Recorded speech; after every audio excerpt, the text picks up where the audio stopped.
guys, how are you all? I hope you all are having a splendid day today and a splendid December in general. End of 2021 is approaching, and I don't know about you, but I'm not mentally ready for that. So, keeping all that existential crisis aside, let's just talk about what we are here to talk about. We are here to talk about a book that literally changed my life and how I approach life in general. And you think that it's a self help book or like a motivational book or an autobiography or a biography of a really famous person who overcame a lot of struggles in their life. No. Interestingly, it's a fiction book. There are a lot of videos floating around the internet about on the same topic, right? A book that changed my life, a show that changed my life, a quote that changed my life, an interview that changed my life, and all of that is just motivational. But the beauty of this book is that it doesn't try to preach. It's a fiction, a thriller at that, but it still teaches you so much, and it motivates you to introspect at your life and reflect back at your life, and that I don't think a lot of fictions do. It made me more grateful, it made me more responsible, and it made me more positive towards my life, and not only the life that I have today, but the life that I've led so far. So let's talk about that beautiful book, and I would highly recommend all of you to read it as well. And I know that if you read it, you will go through the same journey of introspection and reflection that I have been through. But before we go on and reveal what that book is, I really, really urge you guys to hit the subscribe button, hit the like button, and also share this video with lots of your friends and the people you know. You can also follow me on Instagram. My Instagram is linked down below. And I also have like this podcast. A lot of episodes of this podcast are also on Spotify. So you can go listen to it on Spotify and on Anchor. Both of those links are in the description box. Now you have subscribed, like, share, and let's go to the book that changed my life. So, finally मैं reveal कर ही देती हूँ, इतना buildup कर दिया तो. The book's name is What Alice Forgot by Leanne Moriarty. It's a fiction book, and I have actually spoken about this book in my previous video about the best thrillers that I have read so far. This particular video is also linked down below in description. So what I really liked about this book, you guys, I'll just tell you the premise of what this book is about. So there's this 30 something old woman, Alice. She actually goes to the gym and falls, hits her head on one of the machines. And when she wakes up, she's very scared because she's 5 months pregnant, and she's very scared and apprehensive of losing the baby. So she keeps telling the medics and doctors that please save my baby. I hope my baby is fine. However, it's revealed that she's actually not pregnant, and it's not the year that she thinks that it is. It's actually 10-15 years later than that. So basically, she has forgotten 10 years or so of her life. And she's not pregnant right now. She actually has 3 kids. So the kid that she thought that she was carrying, she's like 13-14 years old right now. She has forgotten 10-15 years of her life, and now she has to navigate her way through life when she has lost those 10-15 years of not only memories but experience. The book is fine when it comes to like the thriller value of it and the fiction value of it, but it really made me introspective, guys. I read this book in the beginning of this year 2021. And I'm not a very positive, optimistic person in general. I mean, I if I have given a wrong impression here, it's not because I'm trying to fake it here or anything. I'm a very reasonable person in my head, and I try to keep it as real as possible with myself. And sometimes it's hard on me. I look at how hard it was for me to be wherever I am today, the ups and downs of my life, especially the downs. And I tend to do that. I tend to focus on the downs of life, and I tend to focus on the negativity of life. When I look at the last 10-15 years of my life, I mean, 15 years back I was 11, I'm 26 currently. Of course these years shaped me because from 11 to 26, anybody's, these years are very pivotal. You're going through teenage, your early 20s, your mid 20s, they really shape you no matter what the individual is. So yes, these years, in technically and by nature of them, were very, very, very, very key to whatever I am today. But it's not only about the age. There are a lot of times when I failed, and when I couldn't even muster the courage to get up again. There were a lot of times when I judged myself where I was completely wrong. It was not like situation wronged me or people wronged me. I was wrong. I mistreated people. I read the situation wrong.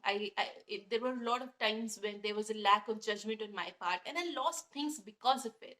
And I used to look at it, and my favorite pastime was to overthink about it, have anxiety about it, have anxiety to the fact, to the point that I was very, very scared of myself, that I would repeat those patterns and all of it. However, after I read this book, after I finished it, I was sitting and thinking that what if I lose 10, 15 years of my life? Um, what would I would be, what kind of person I would be if I never had those experiences? Forget the ups, but also the downs.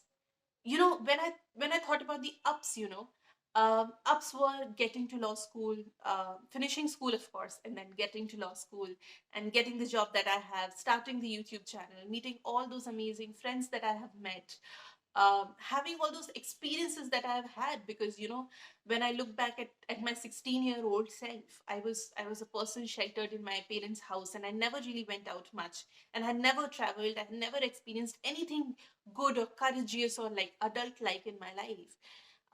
Now, after these 10 years, I have those experiences of getting my first salary, m- having the ability to pay my own bills, and they have shaped me and made me a person that I am today. And I'm very proud of who I am today.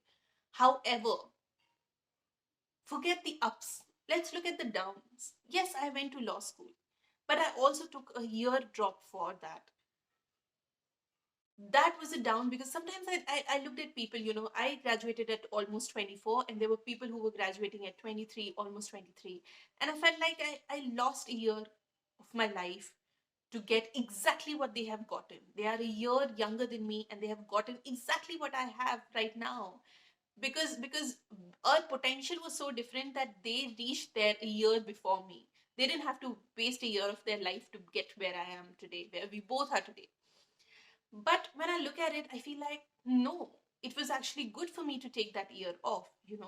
I didn't go to really fancy high school. I didn't go to a place where there were MUNs. I went to a school in a really, really small town. I was one of the like brightest kids over there. But I didn't get that kind of exposure. I didn't even know what an MUN was till I went to law school. So, but that year was very, very important and key for me. If by some kind of fluke I would have gotten in my first try, I don't think I would have had that kind of intellect to be in that law school. Because I brushed up my history, my geography, my economics, even though I was not an economics student, but because CLAT has an element of economics, and I brushed up on a lot of basics and just became a overall better student in that one year. So I really appreciate that. The other down I would say is that homesickness that I have felt in the early years of my law school. I have never been to a boarding school when I was in my school life. And I was really, really terribly unhappy during the first, I would say rather, even to some extent in my second year of law school. However, that homesickness was not a bad phase. That homesickness actually made me aware of the fact that there is something called homesickness and how important my family is to me. Like a lot of single children, I don't know how, if I don't, there is no grammar for people who are single child in their family and what they are as a group. You can't say single child because they're multiple, but you can't say single children because then it defeats the purpose. So I think our English grammar has really failed us on that aspect.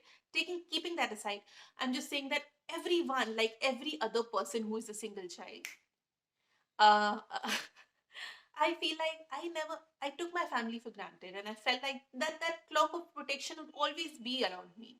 And when I was growing up, I didn't feel like I was anywhere different from the people who had siblings. And I'm not saying the people who had siblings didn't weren't homesick in the initial time of their law school. I'm just saying that I always never realized how dependent I was on the shelter that my family was providing me, because they were all adults. My parents, my grandparents, my aunts and uncles and extended family, they really, sheltered me. Getting through that period of homesickness really motivated me to be self dependent. I mean, don't get me wrong, I'm still very, very dependent on my family emotionally, but I can stay without them, if even if we are just talking on phone for a really long period of time, because I was out for about 6 7 years, and I was working. That's pandemic is an unusual situation, but otherwise I would never have come back and lived with my parents again. And that going through that period of homesickness really, really like prepared me for this. Again, the other down was not getting a job easily. I have spoken about it and I'll link that podcast below. That particular episode has gotten so much love from you all, and so many positive responses from you all. I had a really tough time getting a job, the job that I have currently. Um, Even though that's quite normal for a person who comes from a law school of my whatever like law school that I come from, to get a job of the status that I have. It was extremely extraordinarily difficult for me to get that. I Most people got it by the end of their fourth year, and I got it even after I had finished fifth year. So it was definitely difficult, right? But it makes me cherish my present job and my working commitments a lot. I don't take any of that lightly. I don't take my package lightly. I don't take the fact that I have a card which says associate and whatever. I'm not going to reveal the name of my firm, but my firm's name. I don't take any of that lightly, dude. I have a job. I was employed throughout the entire pandemic, touch wood, and it's a huge blessing and a huge privilege to have. Yes, I showed all the potential, and I was a candidate worthy enough to get this job, and I went through 3 rounds of interview to get here. However, I'm very, very blessed to have this job, and I'd never forget it even for a day. And I'm very, very cautious. My sincerity, my commitment towards this comes from that. um and of course, like the pandemic, we all curse the pandemic every single day, probably multiple times a day. But this pandemic also has given us so much. Yeah, it has motivated us to take a step back and reflect on our life or priorities. कि बाकी सारी चीजें तो थोड़ी फ्लेयर्स हैं, luxury हैं, उनको हटा दोगे तो हमें जीने के लिए बहुत कुछ ही बेसिक चीजों की जरूरत होती है. And that really has changed me and made me the person I am. So, to sum it up, what I was trying to say is, आपसे आपके पास अगर कोई भी धन, दौलत, गहने, गाड़ी, बंगला, कुछ भी है, कपड़े, आपका सब कुछ कोई भी चुरा सकता है. एक चोरी, एक डाका, आपका सब कुछ चला जाएगा, जो भी आपके पास मटेरियल है. पर कोई जो आपसे नहीं चुरा सकता है, वो है आपके एक्सपीरियंसेस से जो आपने सीखा है, और आपकी एजुकेशन, और आपकी हिम्मत. ये 3 चीज़ें कोई आपसे नहीं चुरा सकता. और अगर आप एलिस के जैसे आप गए और आप जिम में गिर गए और आप अपने 10 साल भूल गए अपनी लाइफ के, इट्स अगर आपकी 10 साल की सेविंग्स आपके बैंक से चली जाएंगी ना, उससे भी कहीं ज़्यादा बड़ी चीज़ है कि आप अपने 10 साल के एक्सपीरियंसेस भूल गए. बिकॉज इसका मतलब है कि आप 38 या जो भी साल के हो गए हैं, she was setting 38 or something in the novel, but you still have the mindset and you still have the skill set of a 28-year-old, and you're not well equipped to live that life. And that really made me scared. If I forget, God forbid, if I forget the last 10 years that I have lived as a 16-year-old, of course I would not know anything about law, and I would not know how to run this channel, and I would not know how to spend my money, and I would not even know how to operate the smartphone, because at 16 I didn't have a smartphone. Okay. मुझे ये भी नहीं पता लगेगा कि Instagram क्या होता है, स्पॉटिफाई क्या होता है, यूट्यूब क्या होता है. I was this naive and we were very like 16, like 2011, come on. But इन सब के अलावा भी जो स्ट्रेंथ मेरे में है, और जो पॉजिटिविटी मेरे में है, और जो मेच्योरिटी मेरे में है, जितनी भी है, आई थिंक वो सब नहीं होगी अगर मैं अपने पिछले 10 साल के एक्सपीरियंसेस खो दी, और वो एक्सपीरियंसेस अच्छे भी हैं और बुरे भी हैं. Reading this book and going through this cycle of emotions and going through this cycle of introspection, it really made me thankful and grateful for even जो भी मेरे साथ बुरी चीजें हुई हैं, या वो सब टाइम भी जब मुझे सक्सेस मिल सकती थी और नहीं मिली और मैं फेल हो गई, उन सब चीजों के लिए भी मैं ग्रेटफुल बनी. और आप लोग को लग रहा होगा ऐसा तो हमने बहुत देखा है, ऐसे ऐसे कई फिल्म्स में ऐसा होता है कि किसी को कुछ डंडा वंडा लग जाता है सर पे, और वो अपनी 10 साल भूल जाता है, 8 साल भूल जाता है, something. But all those things are very gimmicky. They never force you to think. What Alice forgot is a kind of book that actually makes you think and ponder. It makes you like sit down and like think about what your life has been. So that is the power, that is the convincing power that this book holds. And I would highly recommend all of you to read this book, to just figure out what happened to Alice and how Alice coped with, forgetting 10, 15 years of her life experiences. But also, I would also urge you and motivate you guys to think about, you know, what you would do if you forgot like 10 years of your life. Okay. So I'm going to go and I'm going to leave you guys with this thought and go. If you are coming from my Instagram, you would know that I'm going to post every single day of December. It's going to be sort of like a vlogmas thing, but not really a vlogmas thing. So I hope you guys really enjoyed it and liked it. And yeah, I hope I have given you some fodder for your thought, because that's the only motivation of this channel. So now what you're waiting for, go like, share and subscribe. And yeah, I'll see you guys in my next video. Till then,